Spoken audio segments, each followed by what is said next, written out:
Hey, I'm Rob, and this is the Casabrews Ultra Espresso machine. I've been curious as the home espresso market has sort of heated up over the last few years, what an entry-level espresso machine can actually do.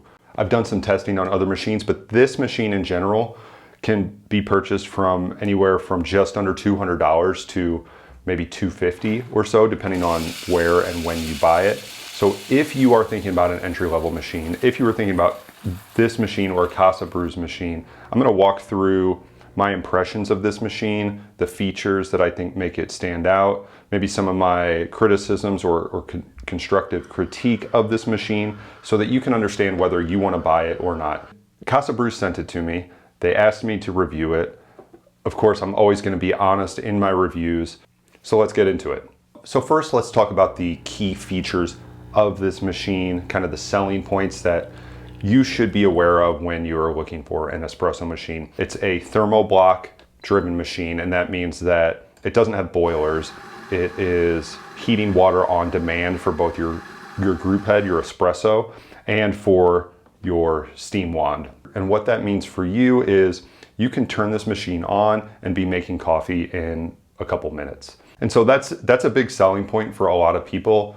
A lot of people just want quick coffee. It does have a PID, which means you can control the water temperature going into your group head.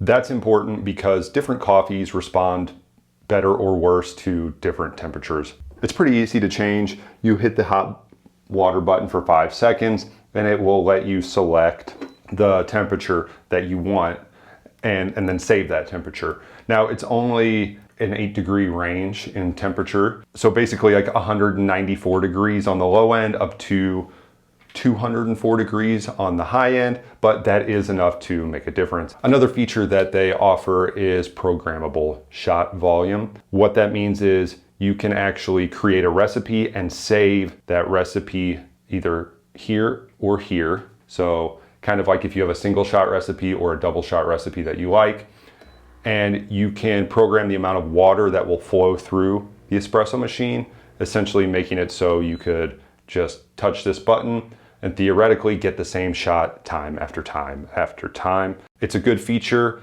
It's one that you should use with caution. It really may not work the way you think it would every time because there's so many variables with espresso. Did you tamp right? Is your grind size the same? Is your coffee old, new? Etc. But by and large, that's a variable that you can set, and day to day should have the same results. You may just have to do a little bit of tweaking. But again, like the temperature setting, it's very easy to do. You just hold the button for 5 seconds, brew your espresso. When you're done, you hit that button again, it's saved, and you're off to the races. The Ultra does have, of course, a steam wand. It's also, as I mentioned, run off the thermoblock. You can't brew and steam at the same time. You actually have to switch over to steam wand mode. Again, very easy. Hit that button. It will take about 30 seconds and then it'll be ready to steam. And the steam power is pretty good. Again, entry-level machine, not gonna be something you're gonna get off like a $2,000 machine. We'll talk more about steaming here in a minute. And of course, something I always like to point out is the size and the sort of footprint of an espresso machine. This is, probably a foot by a little over a foot in terms of depth and height. I think it's gonna fit probably on almost any countertop. I think this is a pretty good looking machine, right? You put it on your countertop, it's gonna look good. You're gonna be happy when you see it in your kitchen. The water reservoir is 2.2 liters. That's actually slightly bigger than even my Espresso water reservoir. That means you can brew, if it's one person, you could probably brew on one tank throughout the week. If you're making one drink a day, maybe two. Super duper easy, and it actually pulls off too, just like that. So the group head is 58 millimeter. The portafilter itself, it's double spouted, but not super heavy. It's not gonna have great heat retention, and that is important when you're brewing coffee. But again, for $200, not everything's gonna be perfect, right? Like you can't buy a $200 machine and expect it to be perfect. You have to buy a $200 machine and hope that it's pretty good. This is an area where they have to be cost conscious. Two things that I do like about this portafilter though are, one, they make it very easy to clean, which is nice. A lot of portafilters have like a little L shape on the spouts and you can't really get in there and clean them. And then they have this little pad on the bottom. So when you are going to tamp, it can sit right on your countertop and it makes it very easy to tamp. You're not gonna scar up your counter. It comes with 4 baskets. So 2 of which are standard. So it'd be like a single shot and a double shot basket. This one, I use 16 grams in this when I'm making shots on this. So it's probably a 16 or 17 gram basket maximum. You do have to be cognizant of how much coffee you're putting in here. You wouldn't want to put 20 grams in here. Those are the standard baskets. You can tell the difference between the two, by the way, by this one will be sort of full. This is like a single shot. It'll have this tapered design here. It also has pressurized baskets. Now, I never use these. They are for if you use pre-ground coffee in your portafilter for your espresso. Like I said, I never do that, but basically what that does is creates a ton of pressure by having just very small holes where the espresso would get pushed through so that you get a good extraction off grounds that were not actually made for brewing espresso, or at least not fine enough for brewing espresso. So in my opinion, if you have no option and you don't have the money for a good burr grinder for espresso specifically, you can use these. I cannot attest to the results that you will get with those, so buyer beware on that. I am an advocate for buying a good grinder like the one you see here. It does actually have a tamper, and the tamper is, you know, pretty good actually. Good size, good ergonomics, fits nicely in here. It is plastic. That would be the thing I would upgrade first, I think, is get like a Normcore spring-loaded tamper. Again, I'll link to anything that I mention in this video. I will link to it in the description. But, you know, out of the box, pretty solid. All right, so those are the key features. It doesn't come with a scale, right? It doesn't come with a milk pitcher. That's fine. I have recommendations for those. If you want those, I can put those in the description as well. But the point is, out of the box, if you have a good milk pitcher and you have a scale and you end up getting a grinder, you are going to be in good shape for theoretically making good espresso. So let's talk about the next question. How does this machine perform? And also, is it easy to use or is it hard to use? So here's what I'd say.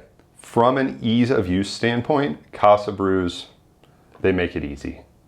Simple buttons, easy temperature control, easy programmability.